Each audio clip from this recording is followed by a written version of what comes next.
obviously we're shooting video and photo at the same time, we needed quite a lot of lights. I charge my clients a fee for like camera prep, basically. What is crazy to me is that was a spec project. Like,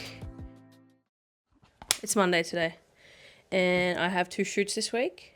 So I'm just prepping my gear for those shoots. I want to show you guys a bit of what that process looks like for me, because I feel like I have it pretty down pat now. Over the 10 years I've been doing this, there's been so many instances where I have literally forgotten a piece of camera equipment. And so what I do each time before I prep my gear for a shoot is I have this list that I tick off as I pack, because I don't want to forget anything anymore. Like, there's been a few instances where one time I forgot the screw, like the screw for my gimbal base plate wasn't there. And so I was fucked. I had no screw. So now on my list, I like make sure that I have my gimbal base plate. I also make sure that I have my tripod base plates. So for the shoot tomorrow, this is everything I need to pack. So for this shoot, I'm taking 4 lenses. My 24-70 is pretty much like my go-to lens for everything. But I know I'm going to be shooting a lot of handheld. So I think I'm going to go with the 24-105 as my main lens for this shoot. But I'm just taking my 24-70 as a bit of a backup. I've also got my 16-35. We're shooting some shots in a bathroom and it is potentially going to be a really squishy area. So I'm taking that lens as like if I need to. I don't actually think I need this lens. So all of my lights are literally in this one roller bag here, which is super convenient. We're needing to take lights anywhere instead of having to pack lots of different bags. And we're shooting at a house tomorrow. So I just have this bag full of tennis balls that have holes in them so that you can put them over light stands and tripods, because you never want to scratch floorboards. All right, this is all the stuff that I have to pack tomorrow. And then I've just got to go charge all my camera batteries and everything will be ready for the shoot. One of the most unspoken about things in the camera world is pricing, right? And I feel like it's one of those things that like you can't really nail it and work out how to charge unless you kind of like have these open discussions and conversations with other creatives who are doing what you're doing and understanding how they work. So something that I think is really undervalued is like how much time it takes to like prep your camera equipment, right? Like I've probably been doing this for like 40 minutes and I probably still have another 15. What I wanted to get to with this is that I charge my clients a fee for like camera prep, basically. It's not something I used to charge back in the day, and it's not something that I charge at like a really big rate, but any sort of compensation for your time and energy, especially when it's more often than not outside of hours, definitely helps. So the way I charge it out is I have a pre-production fee that encompasses a pre-production call, any sort of run sheet creation or shot list that I need to create, as well as camera gear management. So depending on like the complexity of the shoot and how much there is to do and how much gear there is to prep, depends on what that fee looks like. The smallest pre-production fee I will charge is a flat rate of $150, which always includes 1 to 2 pre-production calls and camera gear prep. Sometimes if it's a bigger project and I'm required to do a lot more, you know, talent source, location scout, that sort of stuff, it could be looking like a flat rate of $650 for all of that stuff. It really just depends on the project and what's involved. But it's definitely something that I think you should be charging if you aren't already, because like I said, so much time goes in behind the scenes that clients don't see, especially with prepping your camera gear. I'm pretty happy with how this rig looks. Look at this. And then, cool, I can capture behind the scenes easy enough. All right, I'm pretty stoked with how that looks. I'm gonna put everything on charge and then I'll be done. Okay, so my first thought of using this vertical rig is that having the handle on the left was really not the best decision. I think I'll try the handle on the right, because then I can have my left hand gripping the camera lens and you know, adjusting focus, pulling focus as I need, because I felt like I really struggled with being able to touch and use the lens during this shoot. I ended up just using a lot of touch focus when I was trying to capture focus, but I like having my left hand on that camera lens to pull focus. So I'll try that out next time. With the lighting setup, it was the massive DIY scrim that I tested out in the other vlog. I really liked how it looked. I do think that I struggled trying to shape the light. It was obviously we're shooting video and photo at the same time. We needed quite a lot of lights. At the same time, we needed quite a lot of lights. But that was our key light for pretty much all of the shots that we captured in the downstairs area. Next up, I was setting up the Nanlite Forza 60C with the projector just to beam on to the kitchen into the back wall, because when we were looking at our framing, it was just kind of really dark in that back region. I also added a gobo into the projector to just make it look more interesting and not just like a light was beaming straight at the wall. I then set up my 300 watt nan light just as a hair light facing the talent. I had someone message me on Instagram about using the reflector dish to help control some of that light, because obviously you can see that spill going up on the roof on the side wall, and so I'll definitely try that out next time. These shots all turned out so well. Like I said, I was pretty nervous working with people who weren't models, but they actually had such incredible banter, and the video and the photo content, it just looks so natural and organic, and it's just great. So after we shot all of the dining table scenes, we moved to the kitchen. We just moved the table out the way and rotated the key light around just so we can move as fast as possible. And lastly, they just wanted to capture some shots. They were calling it the beauty zone, and basically it was just like all of them up against the white wall. This part got pretty tricky though. Like, we didn't have a lot of space. There were also skylights above them, so they had to be a little bit off the wall. We weren't super happy with how this was looking on the day, but you can only do so much with the space that you're shooting in. So yeah, it is what it is, really. We then moved upstairs into the bathroom. Now, my vision for this was I wanted to like boom a lantern overhead and use some parvo tubes, but just with the placement of the shower screen and how tight the area was, that wasn't possible. So what I did was I just beamed the 300 watt light just at the white tiles to just pretty much just bring up the room ambience. All right, this is the next day. I'm doing a shoot for a client I've worked with on a few projects. I shoot all of the exercise videos that go into the library on their app, and then I also shoot all of the educational videos too. So we started off the day with the teleprompter talking to camera videos. Now, this is a new teleprompter I'm using, and not gonna lie, I actually struggled to set it up. But the reason I got a new teleprompter is because the one that I had previously was like, you mount it onto a separate light stand.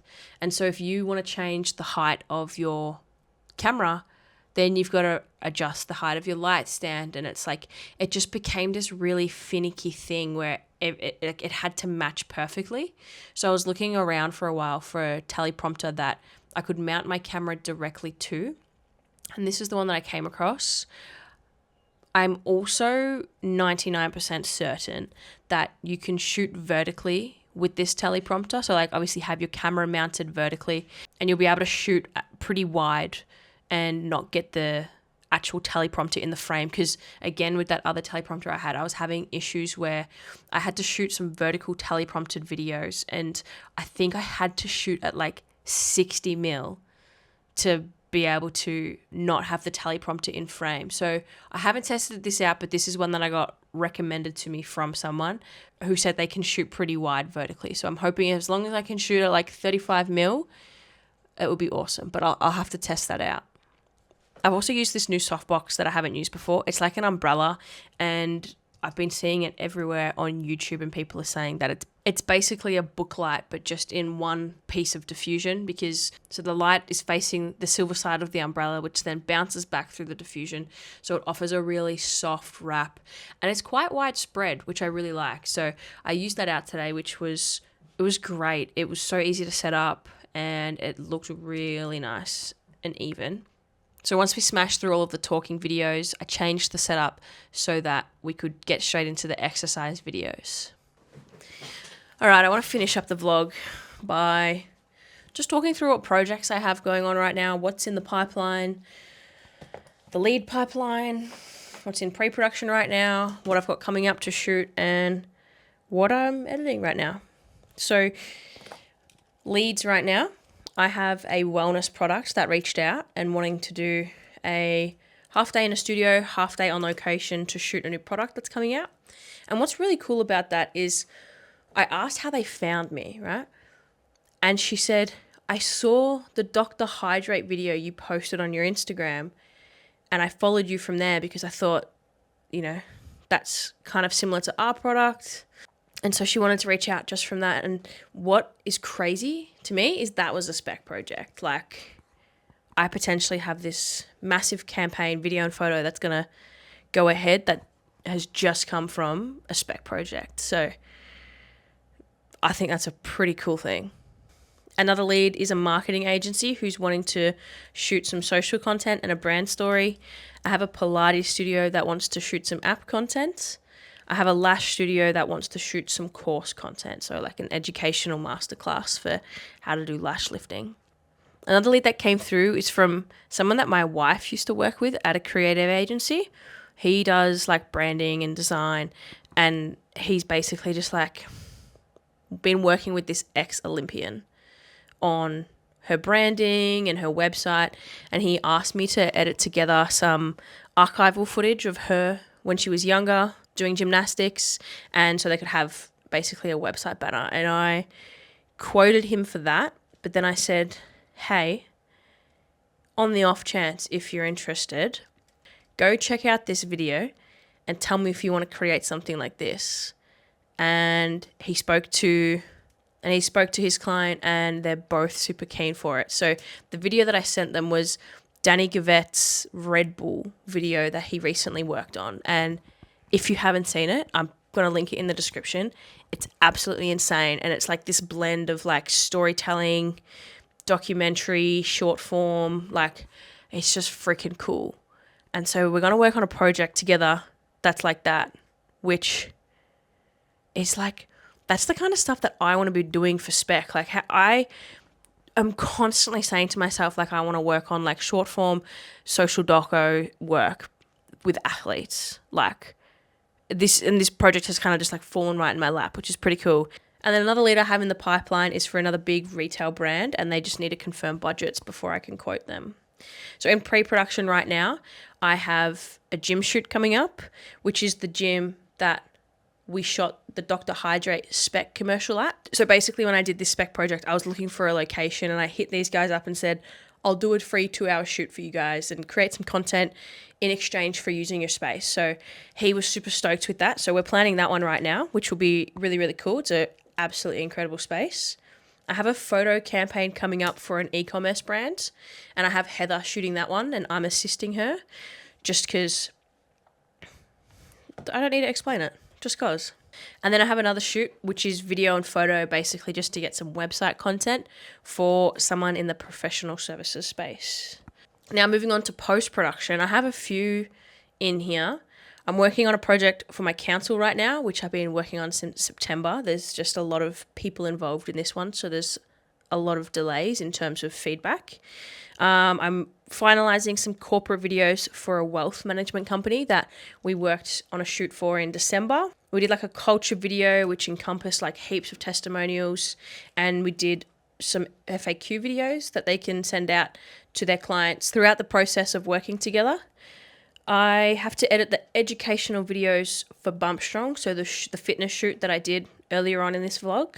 I have to finalize the content most likely today for the Mother's Day campaign shoot that was earlier in the vlog. And then the last project that I'm working on is, I think there's maybe like 11 videos for a property developer. So I quite often have jobs where I contract out the shooting to people if basically it's not in the same state as me, or if I'm already booked on that day for a shoot. So this one was for a massive property group up in New South Wales, and I had one of my contractors, Mikey, shooting all those properties for me. It was across a few days. So I've edited one of the videos. I sent it through to them to have a review and make sure they're happy with how that looks. And then when they come back, I'll be able to smash through the rest and edit them all together. But that one was a pretty big project that happened this month. So once they come back to me, that will pretty much fill up like my editing timeline for the whole week. But again, a few people involved in that one, so just got to get a few approvals from everybody before we move forward with that. So that's all the leads and all the projects I have going on right now. You're going to see them progress over the next few vlogs. I think I'm going to aim to do these fortnightly. Every fortnight on a Tuesday, I want to be posting a new vlog. There'll always be behind the scenes from shoots.